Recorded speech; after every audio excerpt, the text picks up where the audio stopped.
All right, guys, welcome back to the First Team Fantasy Podcast. Today we have our Thursday night preview as well as our starts and sits.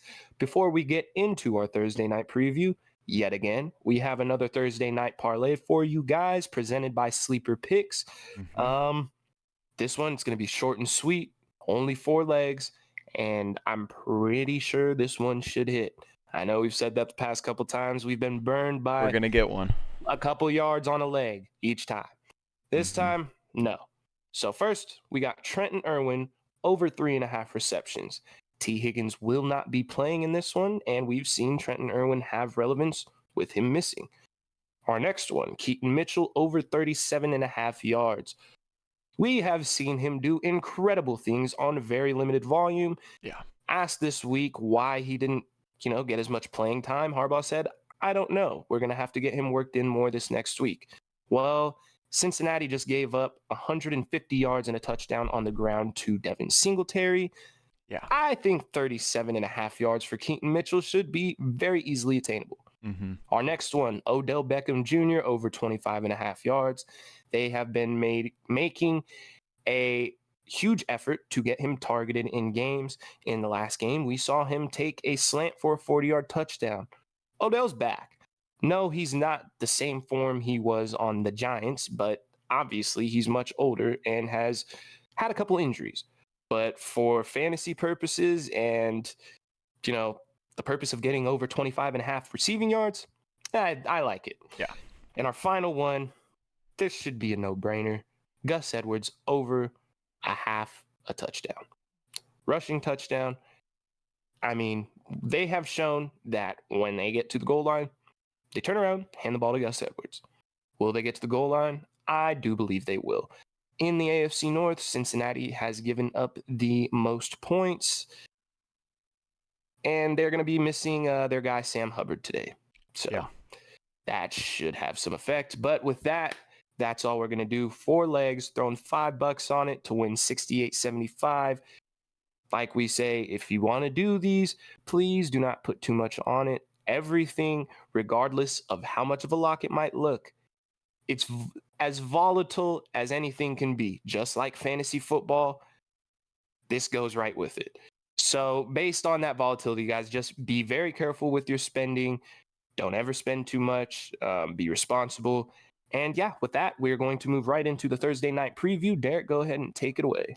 Yeah, and, it's like we saw in that the Bengals heading into Baltimore take on the Ravens without T. Higgins. Joe Burrow, despite the matchup, it's a tough matchup, but he's become a guy, he's a guy, you drafted him high, you have to start him. He's been playing good as of late.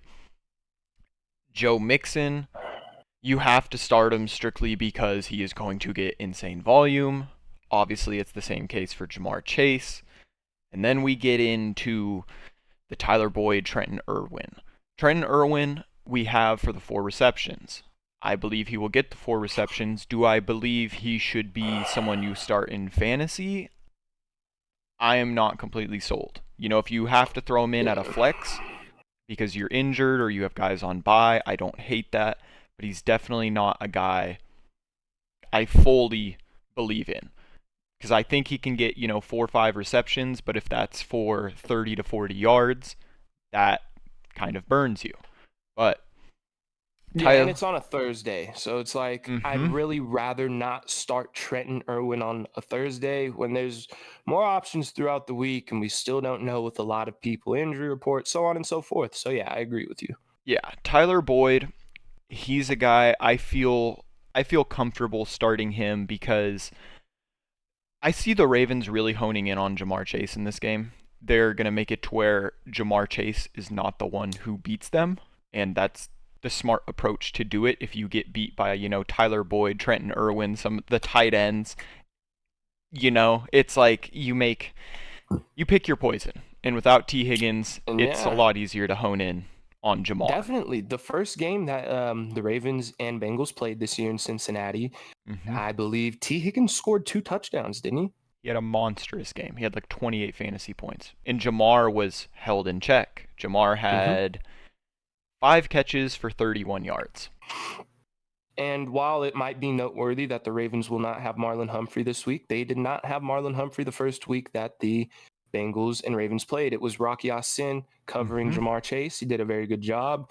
I believe that I don't think he's going to lock Jamar Chase up by any means. I think Jamar probably will get his, but they have shown that Mike McDonald knows what he is doing now when they are playing the Cincinnati Bengals. And it happens to be a lot tougher to play them when it's Lamar Jackson at quarterback and not Tyler Huntley. Yeah. And then that's really the only starts I like for the Bengals. You know, you have the tight ends. You have Tanner Hudson, Irv Smith, Drew Sample. They all play like 33% of snaps. They'll get some volume, but not enough for me to trust. Obviously not the Bengals defense. Evan McPherson's been shaky. Not enough confidence in him to throw my kicker in Thursday night. Possibly have him, you know, dud you a little bit. So, I mean, that's all I had for the Bengals.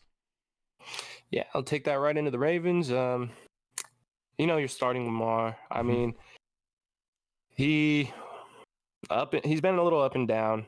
The lack of touchdowns coming from him and kind of every time they get to the goal line going to Gus Edwards has kind of hurt him fantasy-wise. He's currently the QB5 right now, though, so it's like clearly it hasn't been to the point where he's dropping off below. Like he's still a top 5 quarterback in fantasy football. And the first week they played the Bengals, he scored 22 points, and I believe he was missing Dell and Rashad Bateman that week. So with a full array of receivers, we'll be missing Ronnie Stanley, but the way he's played so far this season, how much of a difference that will make, I don't know. But anyways, you know you're starting Gus. Yeah. When they get to the goal line, Gus is the guy. Yeah. There are places I'm starting Keaton Mitchell, like Dynasty being one of them. That's a bit deeper, though.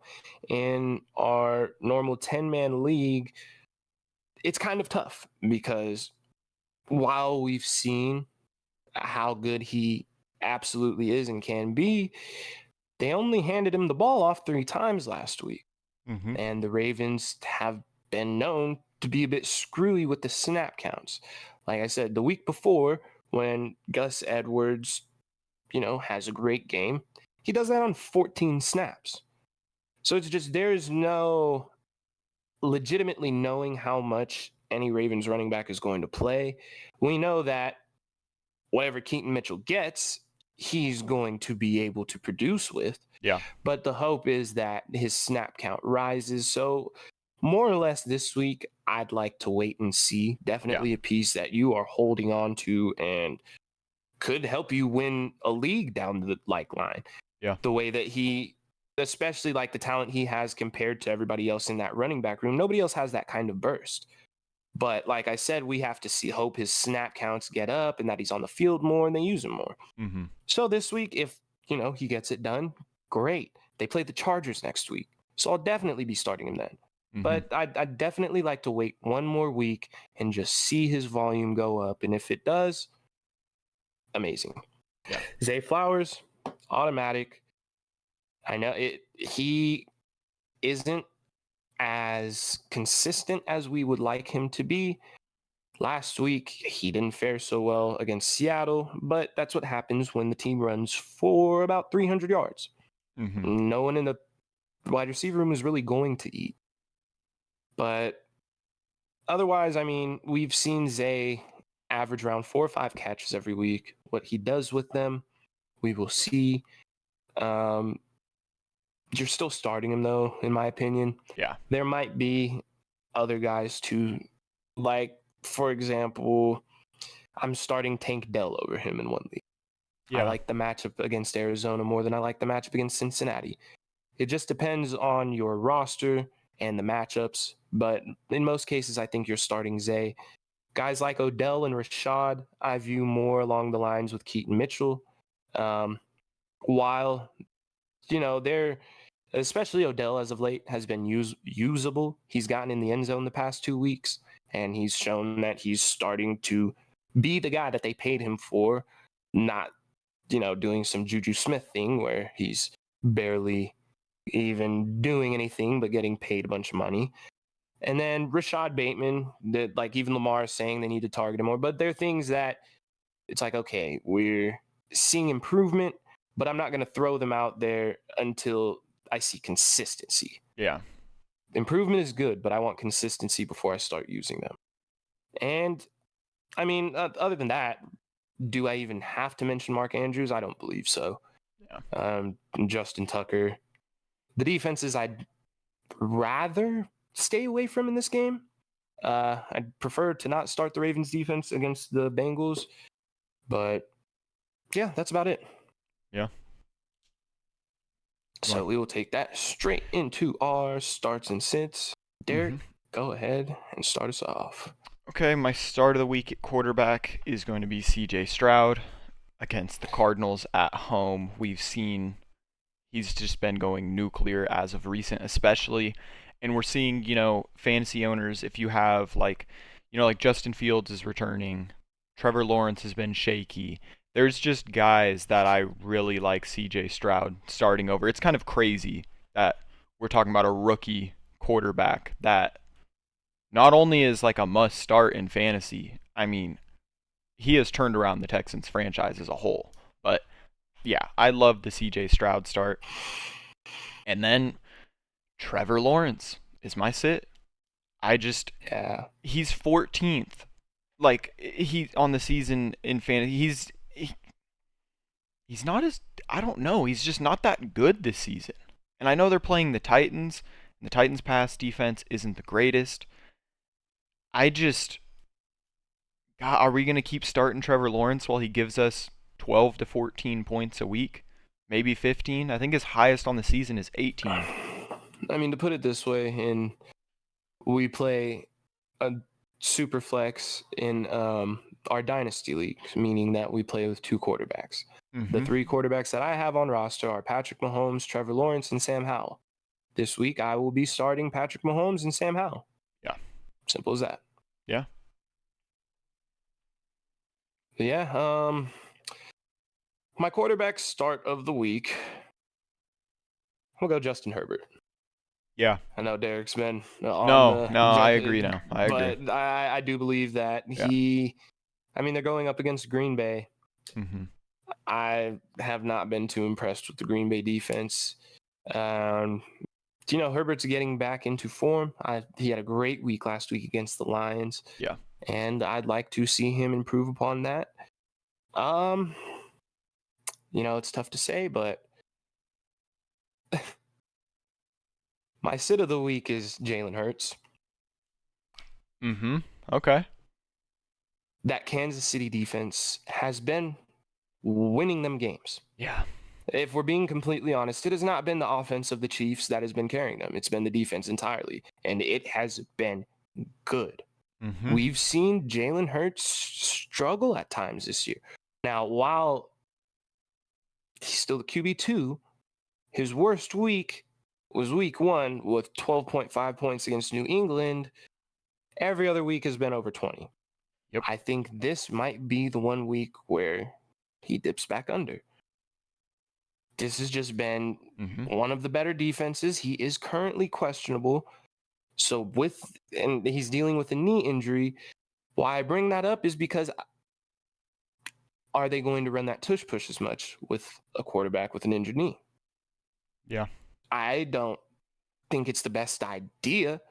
I genuinely don't think, they might get to the goal line and just use normal play, or they might put in like a tight end. I've seen it done with tight ends before. So I don't know. I mean, I just think that might take away from his ability to score at the goal line with that injured knee. And they're going up against, like I said, one of the tougher defenses in the league. So yeah, obviously you're still playing Jalen Hurts, but could be a rough one. I agree. Yeah. And, someone that has really been getting ramped up like crazy is Javonte Williams as my start of the week at the running back position. The past 3 weeks, he's finally hit over 50% of the snaps, and what do you know? He's gone double digits and increased his fantasy points each of the last 3 games. not only is he getting around 20 carries a game now, he's also catching, he's caught three passes out the backfield twice, and then 4 passes this past week. He scored a touchdown in 2 of these 3 games. They're playing the Vikings. I really like the Javonte Williams. It is no longer P. Ryan completely impeding him. It is Javonte's backfield, and he will continue to get his lion's share. And my sit is someone that also has a lion's share, but Tony Pollard, man. I just don't get it. He's scored double digits once in the past 6 weeks. He's running 3.92 yards per carry. And I know the Panthers have this, we talk about, they have a terrible run defense. I thought Tony Pollard was going to thrive against the Giants. I thought they were going to go up early and use the crap out of Tony Pollard, and they just didn't. They just didn't. It's unbelievable, and in these past 6 games, his highest carries in a game is 15. And he ran it for 55 yards. Like, it's not been very good. He has 6 targets in the past 3 games. He's only caught 4 of them for 14 yards. He's going to get the volume. You obviously have to start him. You drafted him super high. But Tony Pollard, man, he's just been killing people in lineups.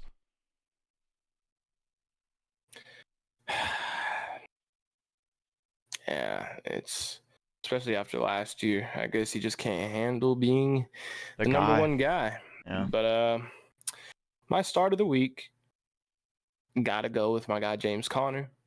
He will be going up against Houston this week. Last week we saw him step right back into his bell cow role. Yeah. And no other running back is going to give him any problems. Houston's rush defense has not been good historically. I mean, honestly, I think he smashes this week. I think it will be a great week for him. Yeah. My sit, a guy that I hate to go back to, but Derrick Henry. Yeah.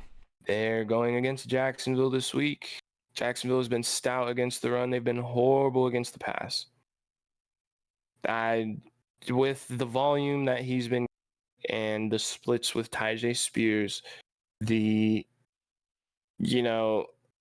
seen games where he's been like completely ineffective. And I truly think this might be one of them. I could see him very easily finishing under 10 points in this game. Derrick Henry is truly somebody that if you have a better option, I would sit him. Not like the Jalen Hurts thing where I'm just kind of fading him against a better team. I genuinely think if you can find a way to sit Derrick Henry this week, I would do that. No, I agree with that. And then, to take it to the receivers, stay with the Texans. Tank Dell is my start of the week. I know Nico Collins has been practicing in limited fashion. He could return this week. Tank Dell has been boom or bust this season, but when he booms, he really freaking booms. And against the Cardinals, Tank Dell's been targeted 25 times in the past 2 weeks. He should be him. Yeah. Like, if you honest to God watched that, if you watched the game against the Buccaneers, the 2 catches, the touchdown and the one before where he caught it on especially for his frame, how good he is, it's insane. Yeah. But I 100% agree with that. Yeah. And then, to keep it on par with, my sit of the week at quarterback, my wide receiver is going to be Calvin Ridley. He just has not been nearly as good as what we thought. He's only broke double digits 4 times in 9 weeks. And, they're playing Tennessee. But again, if you can, like Derrick Henry, if you can afford to sit Calvin Ridley, I would do it. It's just we're getting to the point in the season where if he keeps giving you 4 points, 6 points, 7 points, how many more weeks can you just take it and it possibly lose you the week? Until I see some consistency from him, I like avoiding him. Yeah, I'd agree. All right. So my wide receiver start of the week is going to be Brandon Aiyuk. Mm-hmm. They are going up against the Tampa Bay Buccaneers, who are currently the 31st ranked pass defense. Mm-hmm. They are giving up 267 yards per game through the air. Yeah. We just saw Brock Purdy have one of those days where you get a touchdown. They're back. Mm-hmm. When Trent Williams is playing left tackle, They're the good. Niners are a damn good team. Like I said, it happens to make a difference when your all-pro left tackle is playing or not. So, yeah, Aiyuk should kill it this week. Mm-hmm. It's not even a question to me. And then on the other side, I'm fading the Bucs receivers. Yeah. I'm like Chris Godwin. I think it's very clear that Mike Evans is Baker's favorite target. And we just saw what this Niners defense did to the Jags in Jacksonville last week. They're playing angry. I don't know that Baker's going to have much time to even throw the ball, let alone. I mean, I don't know. I just don't see much production out of the Bucs this coming week. So I'd probably fade everybody, but you can't really fade White too much because volume is king in fantasy football, and he happens to get nothing but that. So, but yeah, I just Mike Evans, Chris Godwin, I could see them both going sub 10, and some random like it could be like a Trey Palmer gets a touchdown or something. Yeah. Just because that's how it's going to be. They're going to focus on Mike Evans and Chris Godwin. Don't see them getting it done this week. Yeah, no, I'd agree. The Niners are playing with fire right now. Yeah. And then to close it, my tight end start of the week is going to be Trey McBride at Houston. With Kyler Murray back, that offense just looks a lot better, more versatile. Trey McBride had a 21-point week against Atlanta with 8 catches over 100 yards. I mean, he just looks very good. He's young, fast, and very good. So I really like the Trey McBride start this week. You know, when I was going through players to consider for sit, I went through like the top 11, 12 tight ends.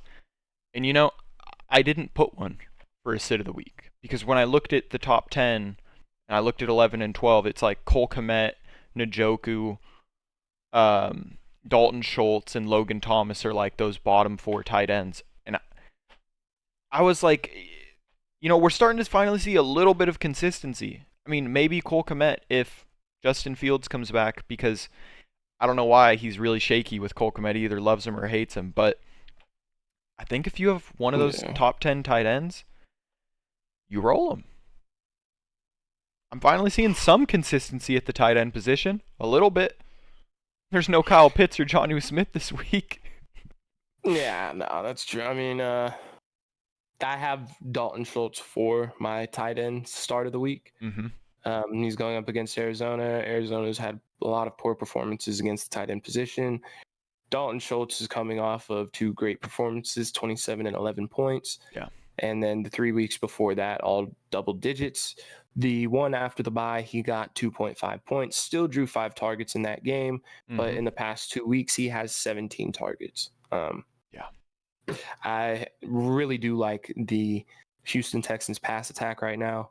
Has many parts of that as I could have. I would like relevant parts, at least, not like John Mechie or Robert Woods. But yeah. But no, yeah, I think Dalton Schultz gets it done this week. And I kind of agree on the front of tight ends with the exception of David Njoku.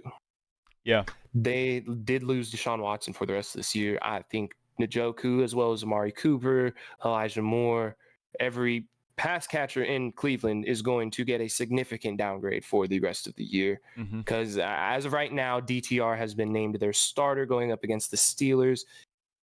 Not going to be a good week. We saw what happened when DTR played against the Ravens in Cleveland. It was, And this is a better defense than Baltimore's too.